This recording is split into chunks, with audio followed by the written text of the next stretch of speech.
Hello everyone and welcome back to a new video. So in this video I'll be showing you how to download or put a PS4 or Xbox game into your PC. So right now I have Just Cause 4. So all you need for this to work is a USB cable. I'm using a micro USB cable because why not? And a game, whatever game you want. So I just got Just Cause 4. So yeah, I'm gonna use Just Cause 4 and download it on my PC. So what you need to do is, come here. You need to go ahead and put your USB cable just like that.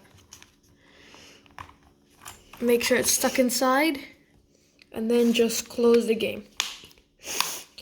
And then connect this part to your USB if you have a USB. And then voila! That's how you get Just Cause 4 or any PS4 or Xbox game to work on PC. And for my next video, I'm gonna be I'm gonna show you how to download GTA 6. But yeah, if you want more videos just like this, comment down below, subscribe, and yeah, thank you so much for watching.